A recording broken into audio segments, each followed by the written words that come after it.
TV 2020 ekranlarından hepinize mutlu, güzel bir haftanın başlangıcında merhabalar demek istiyorum.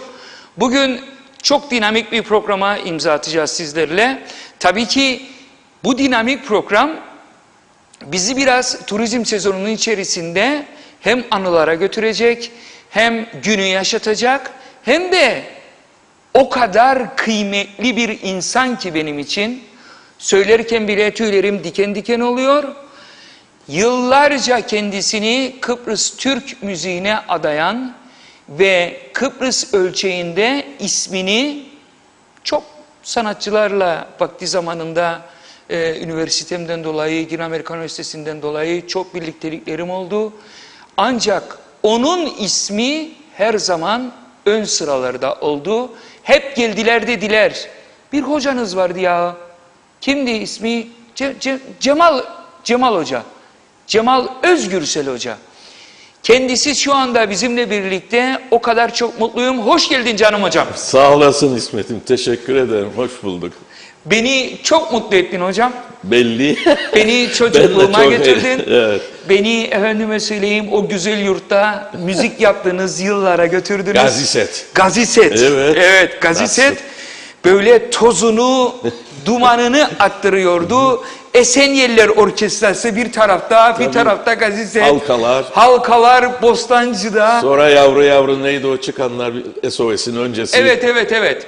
Ondan sonra SOS oldu falan. Yok bilmem ne 84 öyle bir şeydi isimleri falan. Tabii. Hocam sevgiyle hoş geldin. Hoş bulduk. Bugün turizmi biraz bir tarafa bırakacağız. Ancak o kadar güzel duruşunla, o kadar güzel o enerjinle çok bize sevgi, saygılar getirdin Sayın Hocam. Hocam neler yapıyoruz bu aralar? Tabii ki siz habire üretiyorsunuz. Biraz insanlarımız sizi tanısın. Bu dillirgaları, bu portakal atış alımları, bu efendime söyleyeyim çaresizlerin altına imzasını atan Cemal hocamız, sizi tanıtmaya gerek yok. Neler yapıyor şu anda? Tabii ben 1979'da Lefke bölgesine, Güzelyurt Özgül İlkokulu ve Lefke İstiklal İlkokulu, Gazi Lisesi'ne de giderdim. Tayin olduğum zaman ben Mesarya çocuğuyum. Cihangir, Abohor'la doğdum, büyüdüm. Gönendere'de ortaokulda okudum. Lefkoşa falan. Ama o kadar güzel bir yere düştüm ki gece sular şarşar akar, uyuyamadım. Nisan'da çiçekler, portakal çiçekleri açmış.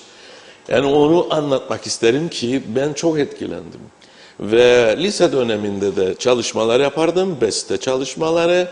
Kalıcı olmak için ustalar gibi kalıcı eserler yapmak gerektiğini de inanırdım.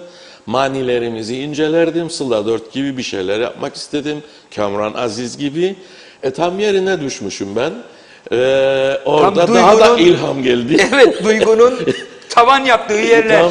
Evet, aldım gitarı, portakal atışalım. Maniler vardı işte bir araştırmacı hocamızın yaptığı çalışmalarda. Hazır maniler buldum. Dedim güzel. Sıla Dört yapar madem ben de yapayım. Tabii ki. Mazhar Fuat Özkan ne bileyim ben modern folk güçlüsü yapar biz de yapalım.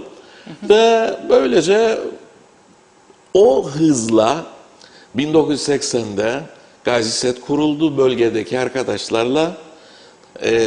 Benim hatırladığım insanları söyleyeyim. Tabii söyle lütfen. Çocuğudum gerçi ama hatırlarım. Şimdi bu hatta BRT'de sizin böyle video klipleriniz vardı. Evet. Böyle kırmızı, mavi böyle gelecekleri giydiniz. Bir şeyler Nasıl vardı. hocam? O zamanlar mesela çok meşhur o dönemin şarkılarından mesela bir Feelings okurdu Evet. Bizim Feridun Hoca. Ne okurdu bu hocam? Tom Jones gibi şeyi vardı. Engelbert Humperdinck gibi. Engelbert Humperdinck gibi, efendime söyleyeyim bateride Aygün abi, öbür tarafta Kazım abi bas gitarda. Kazım Özalp. Evet, bas gitarda meşhur Tom Meister. Doğru mu? Tamam adamlardı. Evet, Hasip abi gitarda ve Akansel abi vardı galiba. Tabii onu da almıştık aramıza. Evet. Böyle bir dönemde öyle sürdü tabii ama ilk çıkışı Kazım'ın Gaziveren'den ki arkadaşlarıyla daha önce kurduğu Gaziler diye bir grubun çekirdeğinden yola çıktık. Biz de Gazi Set ismini koyduk. Tamam mı? Ve orada Hüseyin Emel davuldaydı. Hüseyin Yücelten solist. Evet, rahmetli Tarık Arsal nefesli sazlar, Nefesli. trompet falan. Ve o şekilde 80'de başladık. Sonra Hüseyin Emel askere gidince Aygün kardeşimiz geldi ve değişikliklerle Gazi Set adı altında üretmeye başladık. Evet. Hele o Tarık Yarışmalarda abi, da dereceler o Tarık aldık. abi hatırlarım. Trompet ansın biraz da şişmanıdı. Evet. Doğru kaldı aklımda değil mi? Tabii Tarık Arsal Ne yapar şimdi? öldü. Ay, Allah rahmet Allah eylesin. rahmet eylesin. 3-4 sene önce öldü. Kendine fazla dikkat etmezdi sağlığına. Neticede kaybettik. Ama çok değerli bir insandı. Lefke'de bando kurmuş, yönetmiş. Türkiye'de büyük sanatçılara okurken, mimarlık okurken trompetiyle eşlik etmiş. Önemli bir kişiydi. Müziğimize katkılarda bulundu. Evet, evet. Ama Gazi Set'e dönersek gayemiz sadece icra parçalar çalmak değildi Evet. İsmet Hocam. Biz ne yaptık? Dedik ki kalıcı olmak için Besteler yapıyor. besteler, hafif müzik tarzında, balatlar olabilir, ne bileyim ben folkman Soft pop. Evet. olabilir, folk rock olabilir ki Fikret Kızıloğlu da biz çok beğenirdik. İşte Barış Manço'nun tarzı, Anadolu rock, Anadolu pop, bu tarzlar bizi çok etkiledi. Müthiş. Sayın hocam, ben hatırlarım 1900 ya 88 idi ya 89. Benim dayım İzmit'te yaşar. Hatırlıyorum. O zamanlarda Walkman'ler vardı. Tamam mı? Tabii. Ve o Walkman'lerde ben sizin kasetiniz vardı Salamis diye. Ya, Doğru muyum? Ya 87'de çıkmış. 80 işte ben ya 88 dedim. 88. O 2 seneden birinde. Yani bir şey. Hocam ben gittim de Türkiye'ye bu albümü işte bu kaseti dinlerdim ve o zamanlarda tamam o periyotta hani biz de müziğe yeni başladıydık. Dinleyen arkadaşlarım dedi ki bu orkestra nedir ya? Ne kadar güzel bir albüm bu.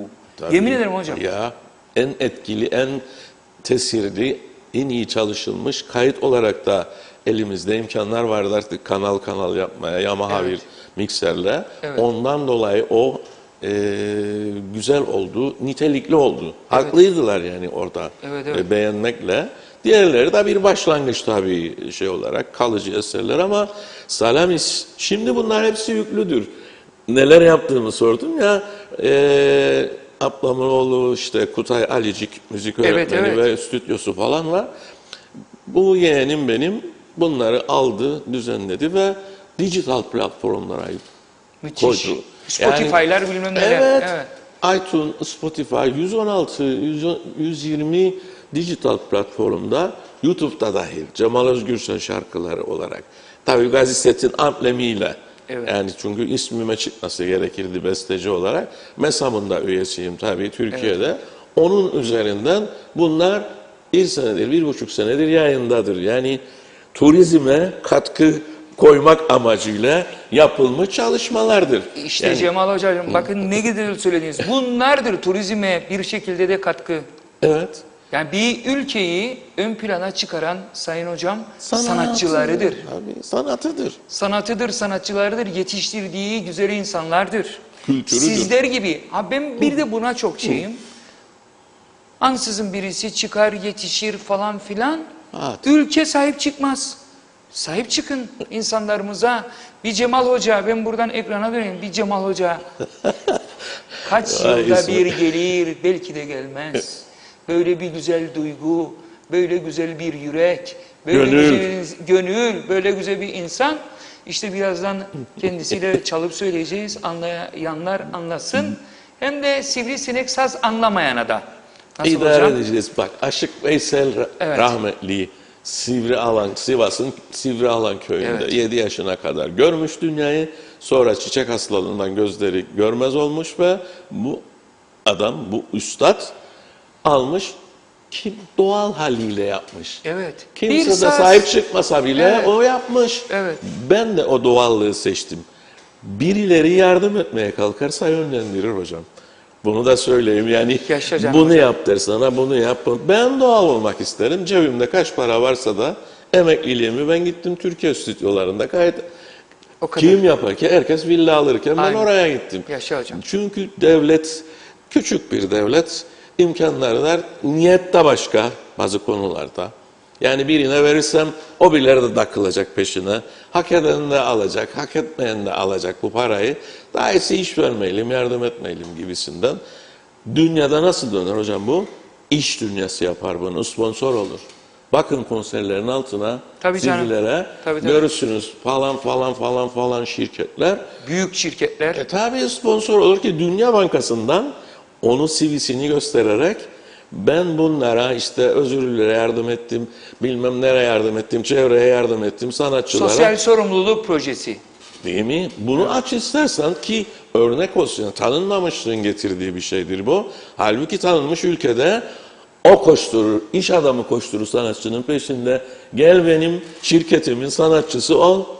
Çünkü sen sevilen birisin ve ben seninle yükseleceğim. Tabii. O zaman CV'sinde gidip Dünya Bankası'ndan kredi alırken kıstaslar nedir hocam? Söyleyebilir misin?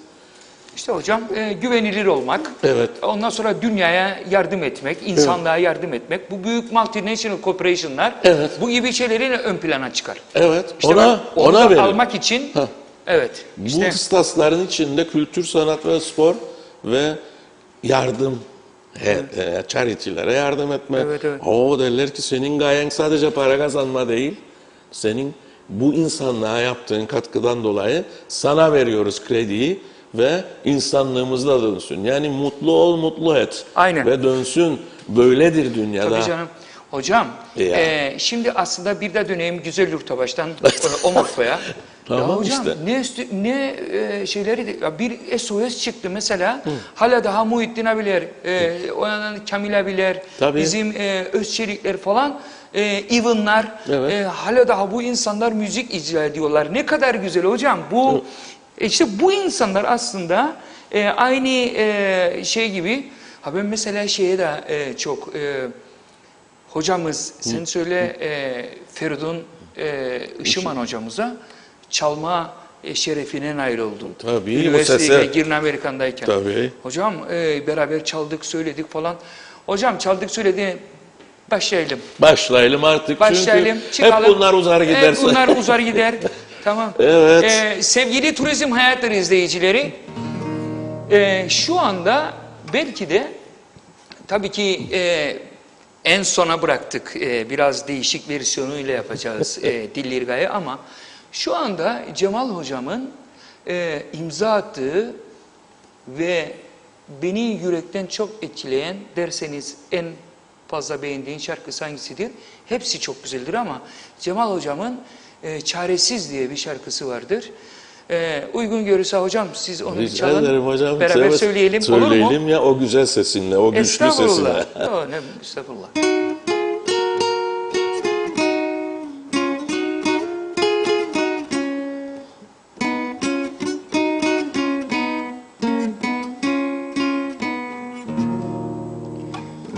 Sensiz geçmez bir günüm, her an seni düşünürüm. Kara sevda bu sevda, İnan her gün ölürüm. Sensiz geçmez bir günüm, her an seni düşünürüm. Kara sevda bu sevda, İnan her gün ölürüm. Sevdim seni delice, ayrılığı bile bile. Artık senin sevginle yaşıyorum çaresiz. Sevdim seni delice, ayrılığı bile bile. Artık senin sevginle yaşıyorum çaresiz. Na na na na na na na. Na na na na na na. Na na na na na na na. Na na na.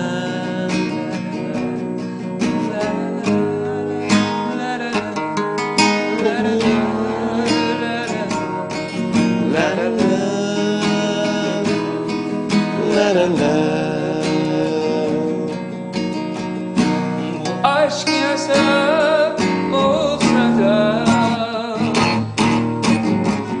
saçlarıma olsa da her an seni seveceğim. Ecel beni alsa da bu aşk yasak olsa da saçlarıma olsa da her an seni seveceğim. Ecel beni alsa da sevdim seni delice, ayrılığı bile bile artık senin sevginle yaşıyorum çaresiz. Sevdim seni delice, ayrılığı bile bile artık senin sevginle yaşıyorum çaresiz. Na na na, na na na na na na, na na na na. Dubira, bap bap chap, na na na ri ta ti ta, na na ri na na na na, na na na. Bu aşk yasak olsa da saçlarıma olsa da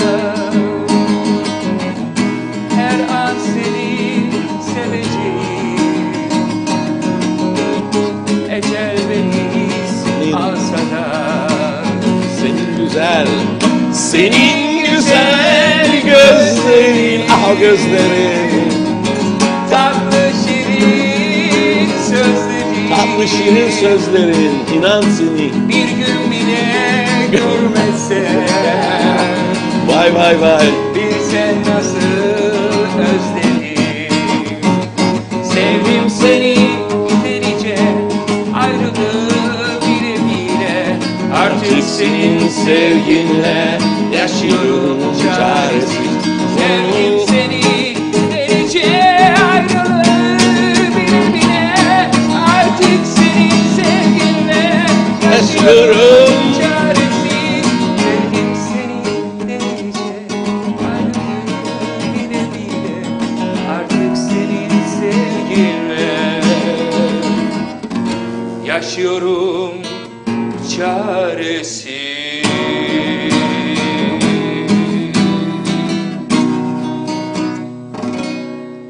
Thank you. Çok güzel hocam. Cemal Özgürsel. Ve İsmet Esenyer. Estağfurullah.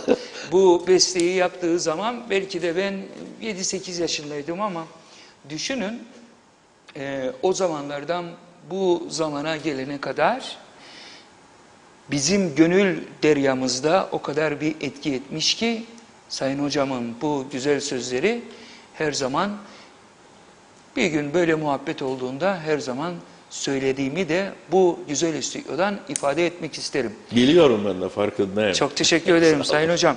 Hocam biz sevgili Serhat Akpınar'ına bir gün buluştuk Kapalı Maraş'ta. Herhangi bir olaydan dolayı. Kapalı Maraş o zaman hakikaten Kapalı Maraş. Yani şimdiki gibi değil. Değil. Evet. Yok açıldı 2 tane şey falan filan hikayeler. Anladım. Tamam falan filan hikayeler. Aha. Tamam. Açtık Maraş'ı ya. Gideceğim Hadi abi. aç da göreyim. Azıcık ucundan. Ha, azıcık ucundan. Neyse hocam böyle benim Turizm Bakanlığı'ndan müsteşar olduğum dönemlerde böyle arkamdan dokundu. Ne oldu hocam dedi bana, sıkıldın? Dedim vallahi sıkıldım. Çünkü muhabbet gene hep böyle birileri oydu buydu falan Evet. filan. Dedim Serhat Bey bir kelime söyle de böyle bu duyguda bir şey yapalım. Tamam hocam dedi. 40 sene düşünsen aklıma gelmeyen bir laf söyledi. Dedi ki yalnızlığımda olmadığın benle buluştuk bugün. Ya ben 40 sene düşünsem böyle bir lakırdı bulamam. Yalnızlığımda olmadığın benle buluştuk bugün. Dedim ki hoyrat dalgalarından yoksun, yine sessiz derindi hüznün. Hemen söyledi arkasına, aklımda savruluşum dedi. Sana kayıtsızlığımda ben saniyesine dedim tenindeki kum tanesinde anıları bulmuşum. Hocam bu dörtlüğü o anda 30 saniyede yazdık. Yemin ederek size söylerim. Ama duygusalıydı. Hocam böyle bir şey olamaz ya. Ondan sonra canım hocam işte o toplantı bitti. Ben gelene kadar Mausa'dan Lefkoşa'ya şarkının diğer sözleri yazdım. İşte aklımda savruluşum, sana kayıtsızlığımda falan filan böyle. Hocam biz bunu Varoşlarda Maraş diye bir şarkı yaptık. Benim 2019'da yaptığım bir albüm vardı, kendi şarkılarım. 4. şarkı olarak, söz beste benim, 4. şarkı olarak Serhat Bey'le söz müzik Serhat Akpınar olarak yazdık. Hocam sevgili Kıraç istedi bu şarkıyı okusun. Vallahi sözleri de çok derin. Herhangi bir söz değil yani bunlar. Kesinlikle Sayın Hocam. Yani bir şey yok, bir siyasi bir mesaj vermiyor. Düşünün ne diyor biliyor musunuz? Varoşlarda Maraş'tı diyor sevdanın adı. Belli ki kendi geçmişine sevdalı. Yaz aşklarına imzalı, sapsarı uzun saçları. Bakıyordu bize anlamlı, meraklı. Düşünün yani böyle bir şey. Sevdalı ve üzgün. Evet. Tabii. Verdik hocam şarkıyı bize imzalattılar işte haklarımızdan falan filan. Muhakkaknameler falan. Kıraç bu şarkıyı patlattı hocam. Bir iki sene önce. Ve hocam düşünün bu şarkı öyle bir hit oldu. Bilmem kaç 100.000 kişi Facebook'ta dinlemiş şarkıyı. Klibini de çektik hocam. Şarkının. Burada? Tabii ki hocam. YouTube'da yazdığınız zaman Varoşlarda Maraş klibi de çekilmişti. Hemen. Hocam düşünün bir Allah'ın kulu bu adamı çağırıp boş verin siz Serhat Akpınar'ı İsmet Esenyeli. Ya teşekkür ederik. Böyle güzel bir duygu ettiniz. Tamam. Türkiye'ye duyurdunuz bu şarkıyı. Tamam. Ama tabii ki dediğim gibi hiçbir siyasi şey yoktur. Mesaj yoktur şarkının içinde. Hocam ben ne beklerim işte yok Maraş'ın biz açtık %3'ünü %3,5'unu Demokratiya Caddesi ile Kennedy Caddesi'ni açtık falan filan. Ve şimdi bir uluslararası tabii ki Birleşmiş Milletler kararları var. Bu kararlara göre yani orada bir statü var. Hocam nasıl bakıyorsunuz siz böyle bir müzisyen, bir sanatçı gözüyle oradaki bu turizm potansiyeline? Tabii ki biz 1974'ü yaşamış 19 yaşında yaşamış biriyim ama ondan önce de giderdik biz Maraş'ın 73'te Bağsus. Hatta harekat olmadan bir hafta önce de gittik biz arkadaşlarla o sahilde ve jukebox'larda hatırlarım Terry Jackson Seasons in the Sun diye bir parçası var. Öyle mi? Evet, çok güzel bir parçası var. Evet. We had love, we had fun, seasons in the sun diye. Evet. Çok güzel. Yani oraları müthiş bir kalkınma ama biraz çarpık bir kalkınmaydı onların da. Evet, evet. Yani saat 2'den sonra güneş görmezdiniz. Sahilde, öyle, evet. Tabii yani. O binalarda sıkıntı var zaten hocam. Tabii. Çok güzel söylediniz. Evet. Yani orada onlar da çarpık kalkındı. Bir sürü dünyadan ortaklar geldi. Daha önce Portakal do Varoşa diye şarkısı da olan Maraş portakalı yafaların çıktığı Tatuzlanana kadar o bölge güzel yurt gibi.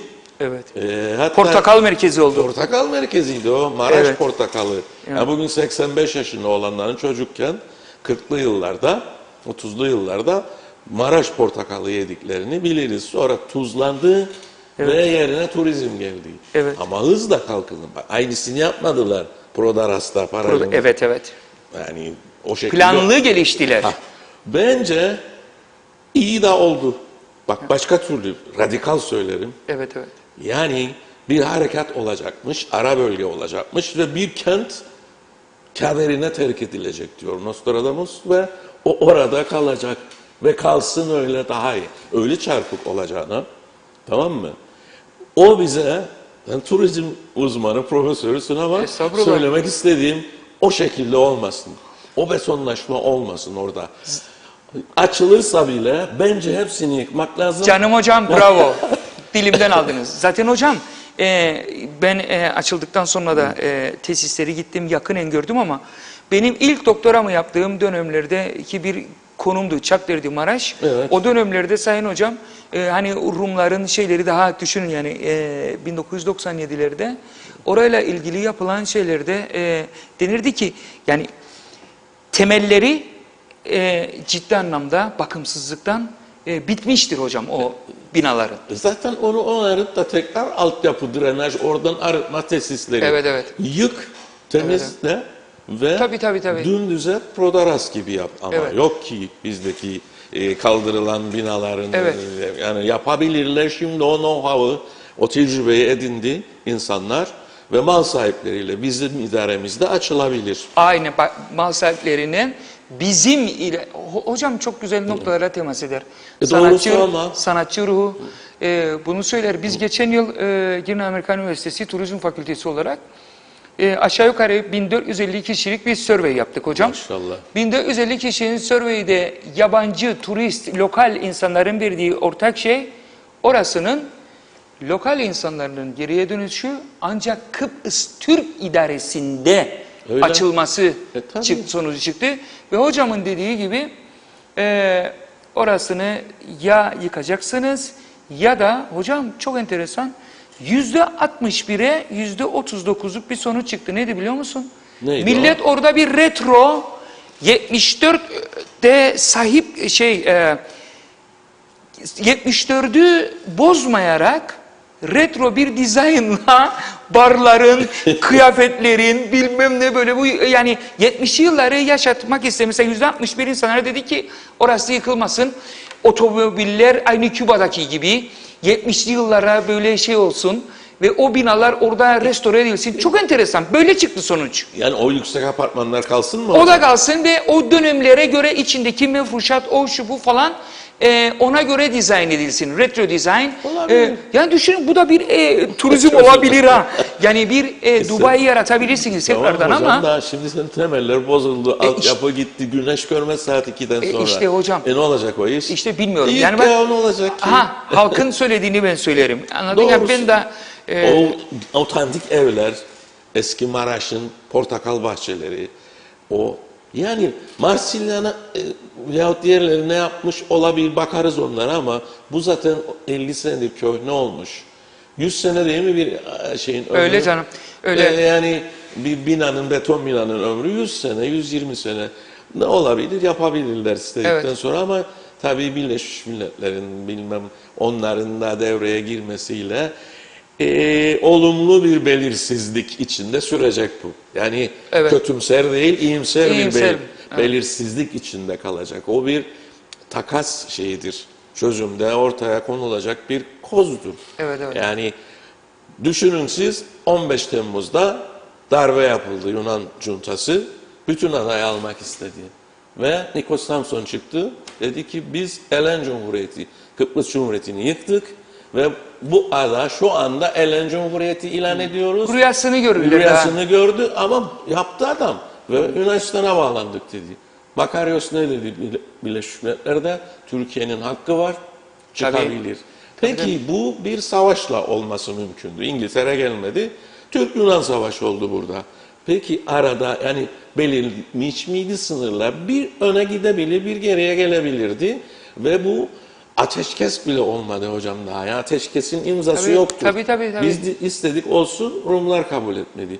Acı gerçekleri de görerek orasının elde tutulması lazım. İlla da turizm merkezi olacak diye bir şey yok. Ta ki bakalım neler olacak. Hocam çok Dokanmamak enteresan. lazım fazla. Çok enteresan. Kesinlikle katılıyorum. Mesela orada en büyük mal mülk sahibi olan Lordos familyası Tabii. benim çok yakının tanıdığım dostlarımdır. Tabii. Lordos şu anda işte oğludur Andreas. Ben diyor döneyim malıma mülküme Türk idaresinde de yaşarım benim için hiç sıkıntı yoktur der adam. Yani- Zannedersem ailesinde Türk de var onların. Tabii. Bravo. Vardır. O konuyu konuşurken de çok ince bir ayrıntıdır o.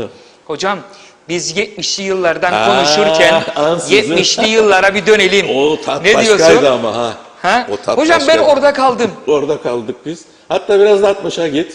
Yeter Tamam, ya, Elvis'in, evet, Beatles'ın hocam olduğu. ben kaldım. Yani 2005'ten sonra ben 2005'e kadar belki de 2500-3000 tane şarkı ezberimden söylerdim. 2005-2010'dan sonra hiçbir şey yoktur. Gerek yok zaten. Gerek- O yapılan yapılmış. Ay, yaşa Yani ya. ne olacak? Güzel olanlar olmuş. Duygu ve içtenlik Evet. var, gönülden var orada. O zamanın aşkları da öyleydi. Şimdi hocamız çok güzel bir yerden çok güzel bir Cem Karaca şarkısı giriyor. Ben kendilerini izledim Cem Karaca'ya söylerken, çalarken Soli harabelerinde. Evet, Doğru mu hocam? doğrudur. Ben çocuktum daha. Ben o Soli harabelerinde izlerdim size ama dediğim gibi çocuktum daha. Ama o Pantoloncuk besledi girdim. seni, o besledi seni. Kesinlikle. Ve 2002'de kaybettik zannedersem 2003'te. Evet, evet. Ama o yıllarda Lefke Kurtuluş Şenliği'ne gelirdi ve bizim çalmamızı isterdi. Yani Evet. Gazi Set'in. Evet, evet. Sizden yok mu falan. Daha önceki gruplarla da geldi ama biraz pahalıydı o ve bizi de beğendiği için Aynen. alt grup olarak Evet. siz yapabilir. Al Capone gitarı çalsın. Mesela, Kazıma bir bas Kazım gitar çal. bası çalsın ne olacak? Hoca Sedat Dağoğlu çalsın. Bravo. Çatır çatır Çatır geliyor çatır. kardeşim. Ben daha ne isterim O derdi. ruh var. Tabii. Hadi hocam.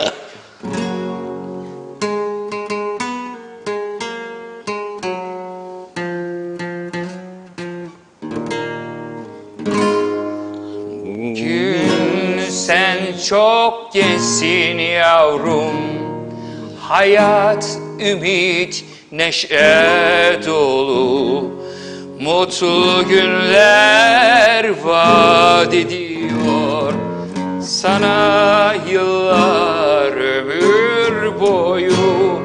Ne yalnızlık ne de yalan üzmesin seni.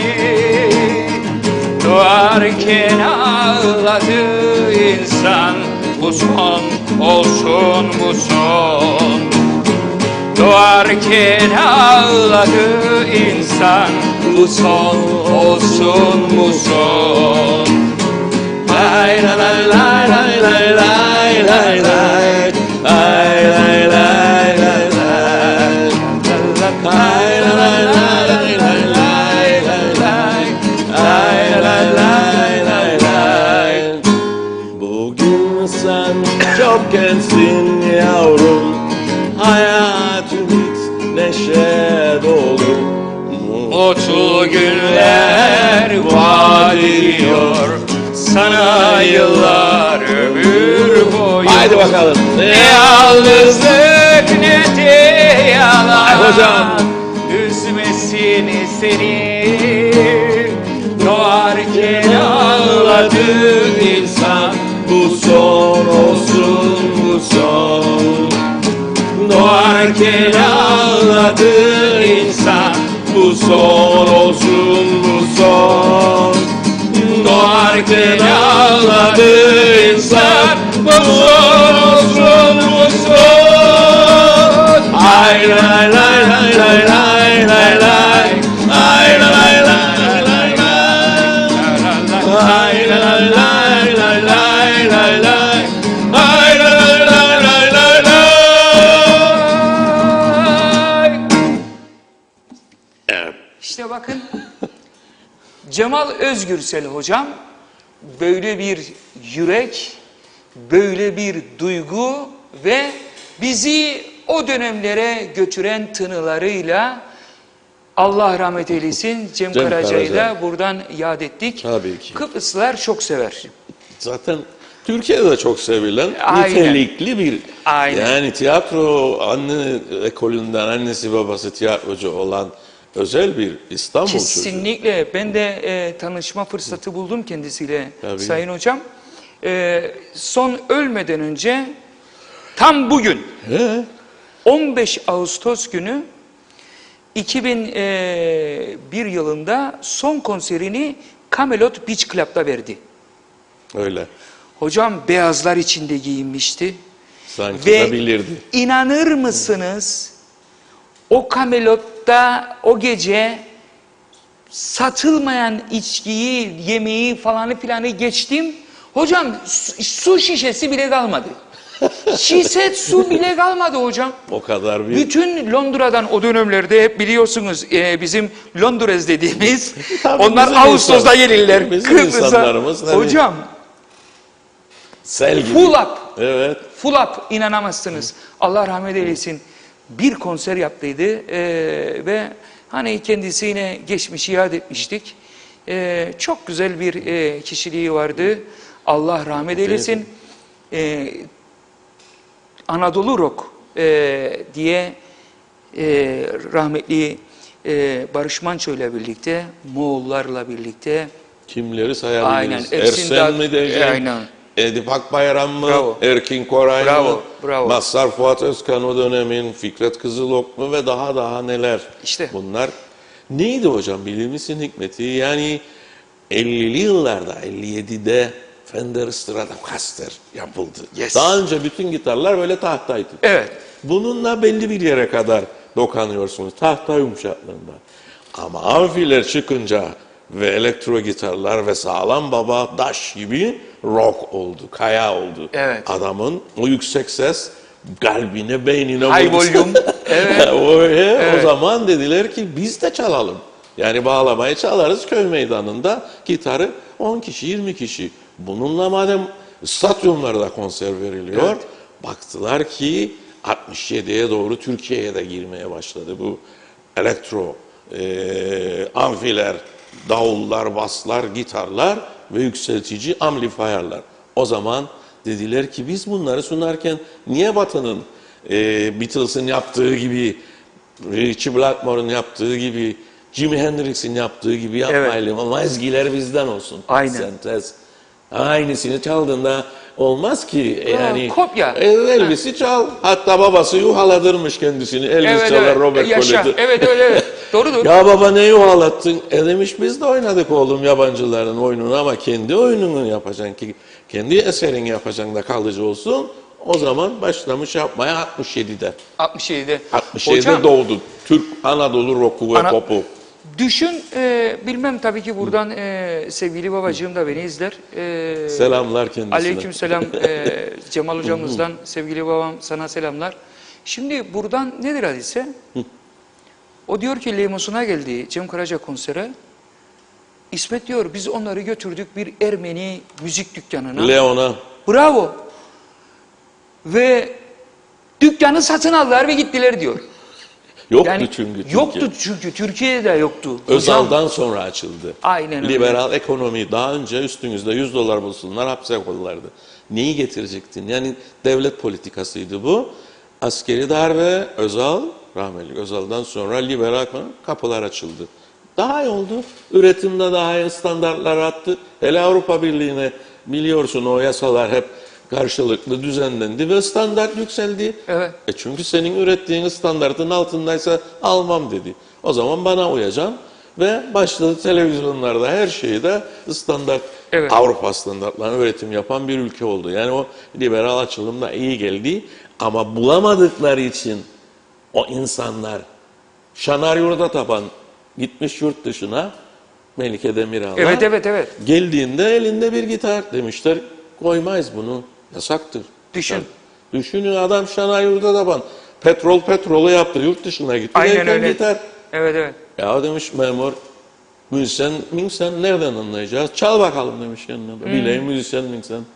Ve oradaki memur çaldırmış Şanar Yurda Tapan. Düşünsene. Ya bir gitar girecek içeri. Bundan bu yerlere geldi.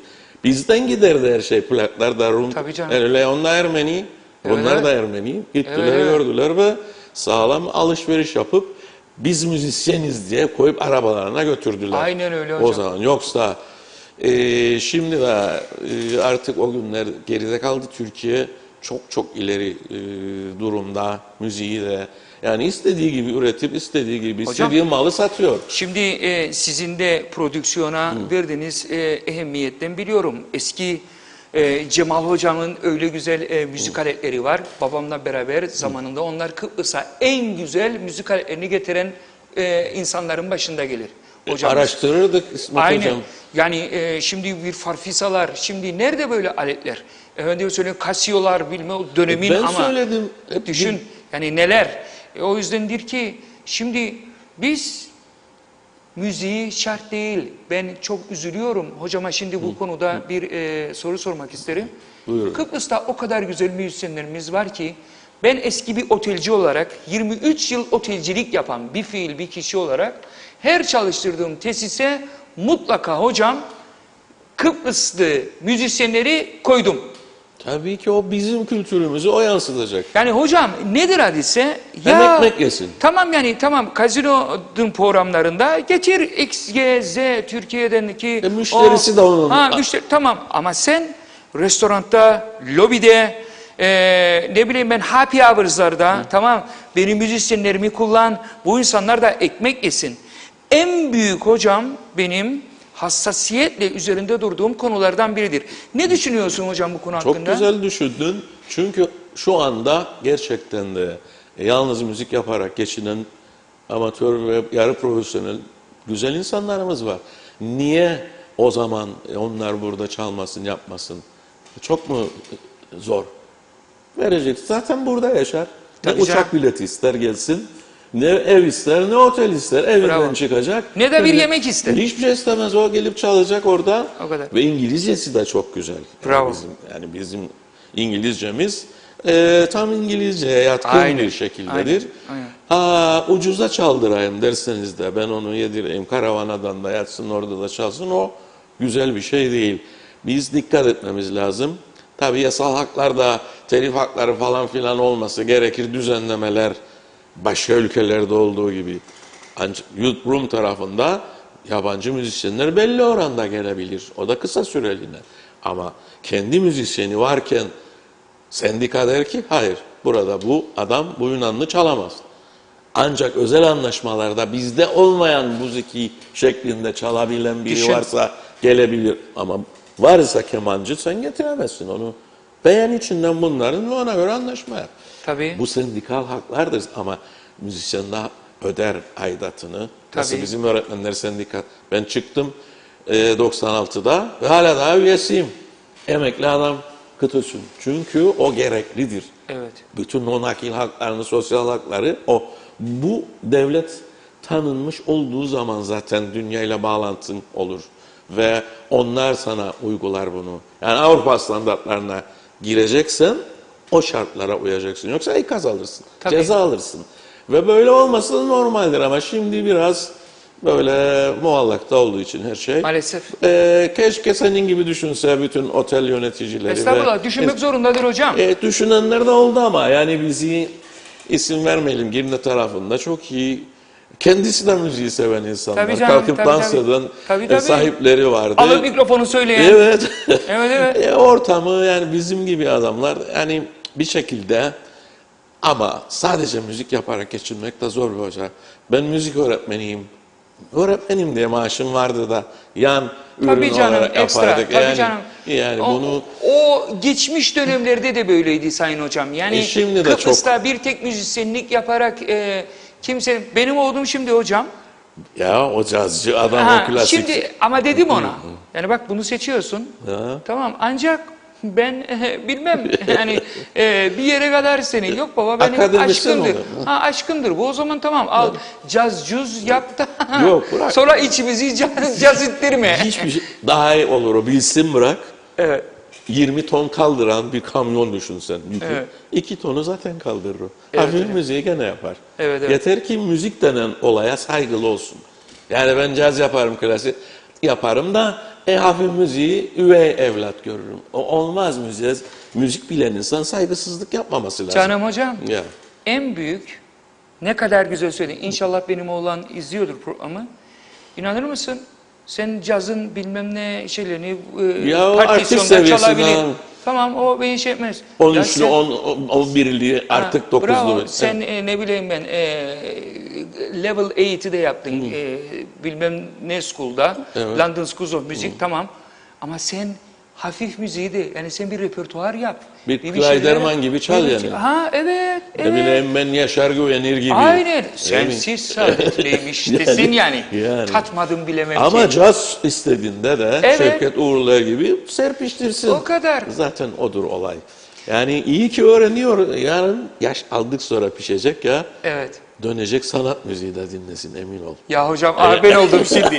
Ben Kendi oldum şimdi. başlayınca- Ne ihtiyarlayıyorum diye Ya kendimi bu ne seviyorum. sevgi. Başlasın evet ya. evet aynen. Udu da alın eline. Ha. Halbuki bu gitarın üstüne bir de perdesiz takmak lazım ki Evet. o komalı seslerle, o slide'larla yapıp o tadı da vermek O lazım. Arabik tadı. Yani Türk müziği de var yani. Arap Orta Doğu'nundur bu müzik ama Türk yani müziğinde Motifler. içinde var. Evet, evet. Çünkü türkü çalışan Hüseyin'i işte son ikinci seste bir kalın bemol var. Ne buradakine benzer ne piyanodakine. Bravo. Bu tam yarım ama o iki bemol dediğinde 9 yarımın altısını basar. Nasıl bir sestir o, nasıl bir duygudur. Nasıl bir duygu? Böyle cız eder öyle. Orada Türk Değil olduğundan hocam. ben gene. Şimdi- Dolayısıyla cazı öğrensinler. Yaşa. Akademik yönden çok iyi hocalar olsunlar. Evet. Ama desinler ki bak kimleri konuştuk biz? Cem Karaca, Barışma. Hep bunlar geçti o Batı müziklerini. Evet evet. Yaptılar çocukluklarında. Ama sonra dediler ki biz kendi Cemal Reşit Reyler gittiler okudular Türk beşleri Fransa'da. Ne dedi Atatürk kendilerine? Bizden bir şeyler de yaptı. Şey Macarlar yapıyorsa Bela Bartoklar Evet. siz niçin yapmayasınız? Kendi müziğinizden yola çık. 10 şarkıdan 2 tanesi olsun. Evet. Sen gene çal Mozart'ı konserinde ama 2 tane koyacaksın kardeşim. Bravo. Bu ülkenin devlet sanatçılığına hele soyunduysan. Bravo. Hocam neydi şeyin ismi? Yollarımız burada ayrılıyor. Artık birbirimize. Neydi o? Babası çok meşhur. Ya Selçuk. Selçuk. Timur Selçuk. Timur Selçuk Timur ya. Selçuk'un babası. Onlar gitti, okudular, geldiler. Gene Batı müzik. Gene Batı müziği ama öyle bir aileden çıktığı için Aynen. Münir Nurettin Selçuk'un Heh. ve dediler ki biz ikisinin sentezini yapalım. Aynen. Halk müziği, Türk sanat müziği dediğimiz geleneksel Ne güzel müzik. şarkı hatırladık hocam. Yani, Aman Allah'ım aman neydi Allah'ım. oğlum o? Ya. Şeyden sonra dil lirgalığı yapalım şimdi. Ve dilimizin döndüğü kadar çalalım onu. Hoşuna gider o galiba. Çok, çok. Ama Dil işte lirga, Fransa'da okurken bu küçük adam Evet. onları yaptı ve Fransız müzisyenlere çaldırdı Aynen onları. öyle. Ve kayıt yaptırdı. Cem de öyle Almanya'da yapardı ya. yollarımız hiç provasız, hiçbir daha önce çalışmadan giriyoruz. Yollarımız burada ayrılıyor. Artık birbirimize iki yabancıyız. Ne kadar acı olsa, ne kadar güç olsa, her şeyi, evet her şeyi unutmalıyız. Hiç yaşamamışçasına, hiç sevmemişçesine unutursun o günlerimizi, gecelerimizi. Kalırsa da içimde bir derin sızı kalır. Kalırsa da içimde bir derin sızı kalır. Kalırsa da içimde bir derin sızı kalır.